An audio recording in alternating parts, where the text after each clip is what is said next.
Hello बच्चों, कैसे हैं आप? उम्मीद करती हूँ आप बढ़िया और एकदम मज़े में होंगे। तो चलिए बच्चों, एक एकांकी पढ़ते हैं जिसका नाम है वीर बालक। बच्चों, अपने एकांकी को शुरू करने से पहले उसका संक्षिप्त परिचय ले लेते हैं। तैमूर का आक्रमण भारतीय इतिहास की प्रसिद्ध घटना है। तैमूर एक निर्मम और क्रूर लुटेरा था जिसने भारत की दौलत को लूटने के लिए आक्रमण किया था। इस एकांकी में दिखाया गया है कि तैमूर जैसा आक्रांता एक बालक की निडरता और साहस से किस प्रकार प्रभावित होता है और अपनी पराजय स्वीकार करता है तथा अंत में वह बालक की बात मानकर उसके गांव को छोड़कर चला जाता है। तो चलिए सबसे पहले पात्र परिचय ले लेते हैं, अर्थात इस एकांकी नाटक में कौन कौन से पात्र आएंगे। तो सबसे पहला पात्र है कल्याणी, जो एक ग्रामीण स्त्री है। दूसरा पात्र है बलकरण, जो कल्याणी का पुत्र है। फिर है तैमूर, जो भारत पर हमला करने वाला मंगोल आक्रमणकारी है। जफर अली तैमूर का सरदार है और अली बेग तैमूर का सिपाही। अन्य हैं कुछ ग्रामीण व कुछ सैनिक। तो चलिए अपनी एकांकी की शुरुआत ऐसे होती है कि कल्याणी अंगीठी के पास बैठी हुई कोयले डालकर आग तेज कर रही है, साथ ही गीत गुनगुनाती जा रही है। उसका लड़का बलकरण तख्त पर बैठा एक पत्थर के टुकड़े पर अपना चाकू तेज कर रहा है। बलकरण चाकू तेज करते हुए, माँ यह तुम क्या गुनगुना रही हो? इस पत्थर पर मेरा चाकू मानो तेज नहीं हो रहा है। कल्याणी, क्या तेरा चाकू भी मेरा गाना सुन रहा है? पास आकर मोड़े पर बैठते हुए बोलती है, पर आज तुझे चाकू तेज करने की क्यों सूझी? आज तो तेरी वर्षगांठ है। वर्षगांठ यानी कि जन्मदिन। माँ ने कहा, बलकरण आज तो तेरा जन्मदिन है। बलकरण ने कहा, वर्षगांठ? मेरी वर्षगांठ पर तो हथियारों की पूजा होनी चाहिए माँ। पूजा? हाँ तो माँ, क्या यह वर्षगांठ वैसी ही होगी जैसी पिछले साल हुई थी? और चाकू को तेज करना वो रोक देता है। कल्याणी, हाँ बिल्कुल वैसे ही। इस वर्षगांठ पर तू पूरे 12 वर्ष का हो गया है बेटा। मैं तुझे आशीष देती हूँ कि इसी तरह तेरी बहुत सी वर्षगांठें मनाई जाए तो दिन दूना रात चौगुना बढ़े, अर्थात तो दिनों दिन जल्दी बढ़ता रहे। बलकरण, माँ बताओ आज वर्षगांठ में क्या क्या करोगी? कल्याणी, क्या करूँगी? अपने प्यारे बेटे को नहलाऊंगी, चंदन लगाऊंगी, फूलों की माला पहनाऊंगी।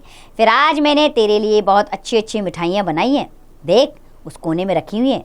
मिठाइयों के साथ खीर खिलाऊंगी और तुझे आशीष दूंगी। आशीष यानी कि आशीर्वाद दूंगी। बलकरण, पर माँ मेरे साथ तुझे भी खाना पड़ेगा। तुझे भी अपनी वर्षगांठ आज ही मनानी पड़ेगी, अभी ही मेरे साथ। मैं अकेले इतनी मिठाइयाँ नहीं खा सकता। कल्याणी, तेरे खाने के बाद खा लूंगी, बस दूध भर आ जाए। खीर बनने में कितनी देर लगती है? बलकरण, अभी दूध नहीं आया? कल्याणी, सूरज चढ़ गया, अभी तक सुजान दूध लाया ही नहीं, ना जाने क्यों नहीं लाया। बलकरण, मैं ले आऊं? कल्याणी, सुजान आता ही होगा बेटा, तू कहाँ जाएगा? बलकरण, सुजान का घर है कितनी दूर? रास्ते से हटकर उत्तर की तरफ है ना, उस शीशम के पेड़ के नीचे ही तो उसकी झोपड़ी है, मैं अभी ले आऊँगा। कल्याणी, तू ऐसी बात करता है तो जा, पर जल्दी लौटना, आज तेरी वर्षगांठ है। बलकरण, मैं अभी लौट कर आया और उठता है, मुझे एक बर्तन दे दो, और यह चाकू अब काफ़ी तेज हो गया है, इसे मैं अपने पास रखूँगा। तो बच्चों अब सोचकर बताइए, बलकरण सुजान के घर क्या क्या लेने गया? बच्चों, बलकरण सुजान के घर दूध लेने गया। कल्याणी ने कहा, चाकू तेरे किस काम आएगा? अच्छा यह ले बर्तन, और वो बर्तन देती है, पर जल्दी ही लौटना, अपने पुत्र को कहती हो। बलकरण, अच्छा माँ मैं अभी आया, और वो प्रस्थान करता है, अर्थात वहां से चला जाता है। थोड़ी देर तक स्तब्धता रहती है। स्तब्धता यानी कि खामोशी। फिर भयानक शोर और भगदड़। कल्याणी झिझक कर खिड़की से बाहर देखने लगती है। शीघ्रता से एक ग्रामीण प्रवेश करता है। ग्रामीण घबराई हुई आवाज में, तुरंग आ गया है, भागो भागो, तुरंग आ गया है, तुरंग भागो। कल्याणी आगे बढ़कर, पागल हो गए हो क्या? तुरंग कहां से आ गया? और पुकार कर, बलकरण, ओ बलकरण। भगदड़ की आवाज, दूसरे ग्रामीण का प्रवेश। ग्रामीण कहता है, बहन कल्याणी सबको छोड़कर जल्दी से भागो, तभी जान बचेगी। जंगल में छिप जाओ, नहीं तो घर के तलधर में ही चलो मेरे साथ, समय नहीं है। कल्याणी घबराहट से, बलकरण दूध लेने गया है सुजान के घर। ग्रामीण, सुजान के घर? तब तो बहुत अच्छा है, उसका कुछ नहीं बिगड़ेगा। सुजान का घर खास रास्ते से हटकर कोने में है। तैमूर तुरंग आया है, बड़ी भारी फौज लिए हुए। कल्याणी डांटकर, तैमूर तुरंग, बड़ी भारी फौज? ग्रामीण, हाँ, अब समय बिल्कुल नहीं रहा, बलकरण का कुछ नहीं होगा, तुम जल्दी से जलकर जलधर में छिप जाओ। कल्याणी, नहीं, बलकरण को आने दो, मैं बलकरण के बिना नहीं जाऊंगी। और पुकारती है, बलकरण बलकरण। ग्रामीण, बहन चुप रहो, तुरंग सुन लेगा, चलो जल्दी चलो। और कल्याणी का हाथ पकड़कर वह ले जाता है। बलकरण की ध्वनि धीरे धीरे शांत हो जाती है। स्तब्धता, फिर भगदड़, तैमूर के सैनिकों का तलवारों सहित प्रवेश, घर की तलाशी और सामानों की तोड़फोड़, सैनिकों के सरदार जफर अली का अति उत्तेजित होना। जफर अली कहता है, कोई नहीं, कमबख्त सब भाग गए। एक सैनिक तख्त के नीचे झांककर, यहाँ भी कोई नहीं है। जफर अली, मुबारक, इस वक्त आदमियों को कत्ल करने का हमारा उतना मकसद नहीं है जितना सोना चांदी लूटने का। बस इस घर में देखो, कहीं कुछ है? मुबारक इधर उधर देखते हुए, कहीं कुछ नहीं है सरदार, मामूली सी झोपड़ी है, यहाँ सोना चांदी कहाँ। जफर अली, मूर्ख हो तुम, इन तस्वीरों को पलटो, इनके पीछे दीवारों में कुछ होगा। ये लोग अपना सोना चांदी दीवारों में रखते हैं। मुबारक और उसका साथी अली बेग तलवार से तस्वीरों को उलटते पलटते हैं। अली बेग, कुछ नहीं है सरदार। मुबारक, सरदार, अगर सोना चांदी इन लोगों के पास होगा भी तो वे लोग उसे अपने साथ लेकर भाग गए होंगे। जफर अली, देखो उस कोने में क्या है? अली बेग, कुछ बर्तन मामूली होते हैं सरदार। बर्तनों के पास जाकर उन्हें खोलता है। सरदार, हैं, ये है? जफर अली, हर्ष से, हर्ष यानी कि खुशी के साथ। क्या है? सोना चांदी? अली बेग बर्तन पास लाकर, सरदार सोना चांदी तो नहीं, लेकिन उससे भी ज्यादा कीमती चीज जिसकी आपको और हमको सख्त जरूरत है। जफर अली, क्या? मुबारक अली बेग के पास आकर, खाना, तरह तरह की मिठाइयाँ, ओह, छूकर बिल्कुल ताज़ी गरम। जफर अली, नहीं नहीं, फेंक दो। रुक कर, अच्छा इधर लाओ। मुबारक, सरदार, मालूम होता है कि जल्दी में लोग खाना भी नहीं खा सके, ऐसे ही छोड़ गए। जफर अली हाथ से छूकर, हाँ, गरम मिठाइयाँ हैं, लो, तुम लोग भी लो, भूखे होंगे। मुबारक, सरदार पहले आप खाएं। जफर अली, मैं तो खाऊंगा ही, लो, तुम लोग भी लो। मुबारक को देता है, अच्छी मिठाइयाँ हैं। अली बेग से, तुम भी लो। अली बेग आगे बढ़कर हाथ फैलाते हुए, सरदार जी को कबूल करें। खाते हुए, बहुत ही जायकेदार, 2 दिन से खाना नहीं मिला। मुबारक सहसा, सहसा यानी कि अचानक से, लेकिन सरदार रुक जाइए, कहीं इन मिठाइयों में जहर ना मिला हो। अली जफर, बेवकूफ़ हो तुम, यहाँ के लोग इतने सीधे हैं कि वे ये बातें करना जानते ही नहीं, और फिर हमने अपना धावा इतनी जल्दी बोला है कि किसी को ऐसा करने या सोचने का वक्त ही नहीं मिला होगा। अली बेग, सरदार ठीक फरमाते हैं। जफर अली, और फिर 2 दिन बाद अच्छा खाना नसीब हुआ है, अगर इसी तरह मरना है तो मिठाइयाँ खाकर क्यों ना मरे। अली बेग, सरदार ने क्या बात कही है, मिठाई खाकर क्यों ना मरे। मुबारक कहता है, सच बात है सरदार, भूख से तो मर ही रहे हैं, फिर ये मिठाइयाँ क्यों छोड़ी जाए। जफर अली खाते हुए, इसलिए मैं खा रहा हूँ। वाह, क्या कहना है, यहाँ के लोग मिठाइयाँ बनाना भी खूब जानते हैं। तैमूर लंग का प्रवेश, वह लंगड़ाते हुए आगे बढ़ता है। उसे देखते ही सब चौंक पड़ते हैं। मिठाइयाँ जमीन में फेंककर फौजी ढंग से खड़े हो जाते हैं। सन्नाटा छा जाता है। तैमूर लंग तीनों को घूरता हुआ आगे बढ़ता है। तो बच्चों, अब ये सोचकर बताइए, सभी ने मिठाइयों को जमीन पर क्यों फेंक दिया?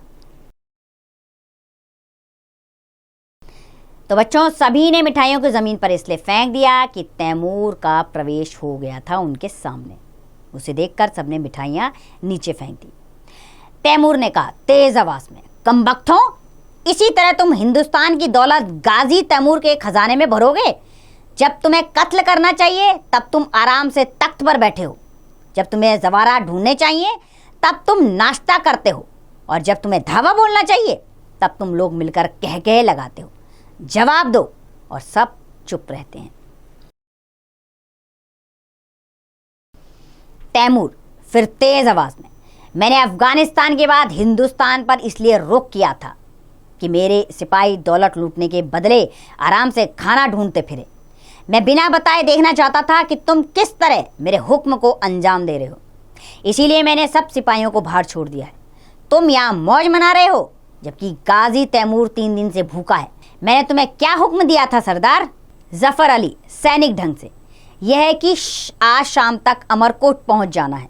तैमूर, तो अमरकोट पहुंचने का यही रास्ता है? बदबख्त। गाजी तैमूर के सिपाहियों को रास्ता दिखाने की जिम्मेदारी किस पर है?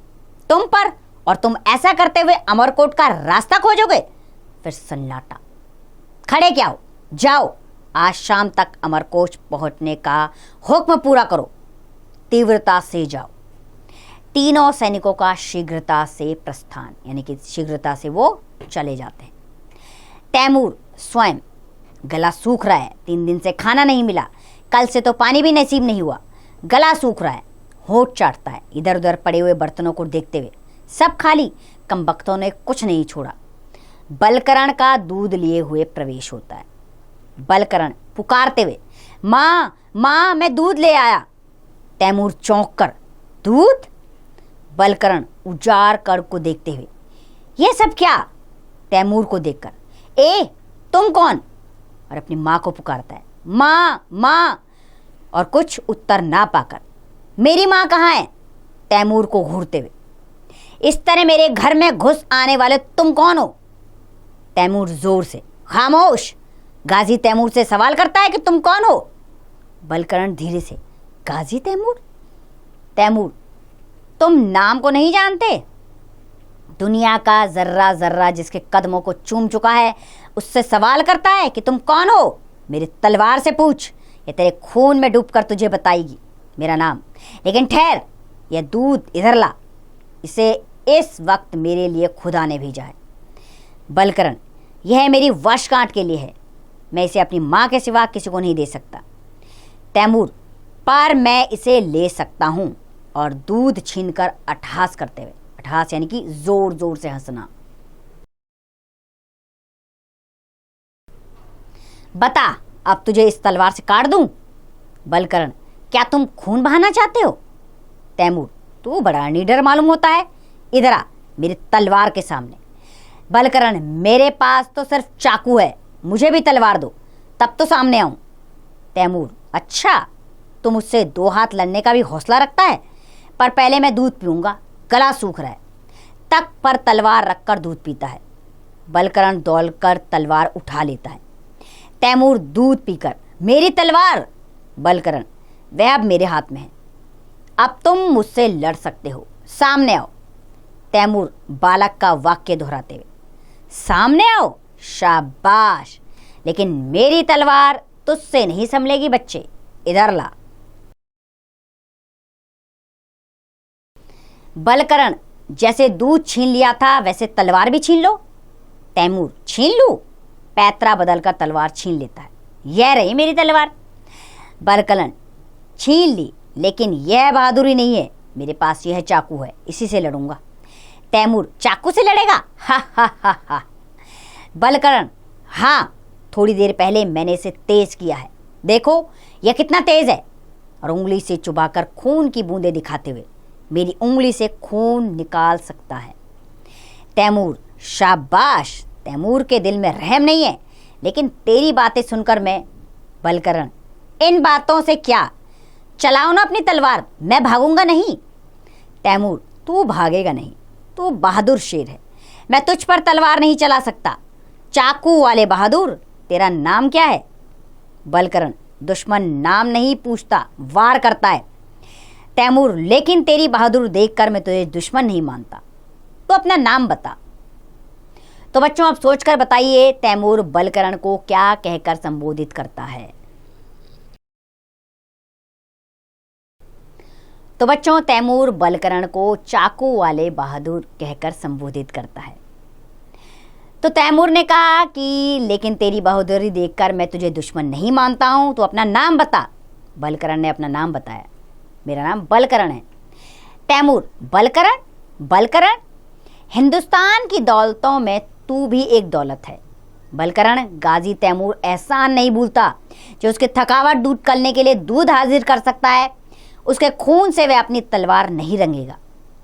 बलकरण, पर दूध मैंने हाजिर नहीं किया, वह तो तुमने छीन लिया था।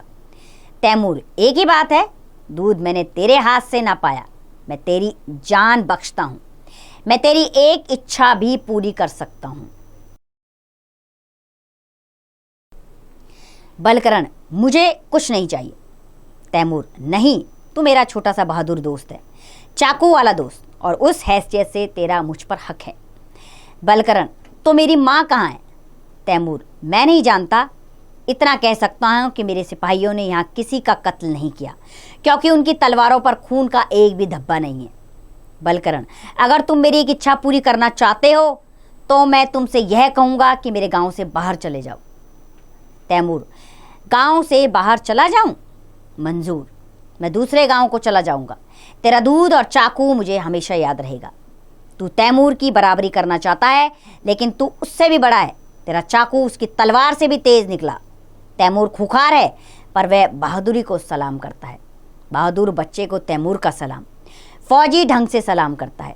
बलकरण निर्भीकता से, यानी कि बिना डरे हुए, वो भी सलाम करता है। तैमूर, मैं तेरे गांव को हाथ नहीं लगाऊंगा, सिपाहियों को हुक्म देकर वापस कर दूंगा। शीघ्रता से प्रस्थान कर जाता है।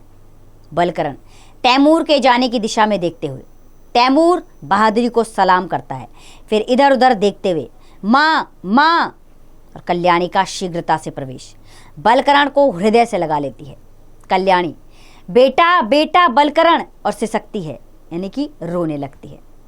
बलकरण, माँ तू रोती क्यों है, तू कहाँ थी? कल्याणी, बेटा तैमूर के सिपाही आए थे, उनसे बचाने के लिए चौधरी दादा मुझे तलधर में खींच ले गए थे। मुझे तो कुछ नहीं हुआ, कहीं चोट नहीं आई। ध्यान से बलकरण के शरीर को देखती है। बेटा कैसा था तैमूर?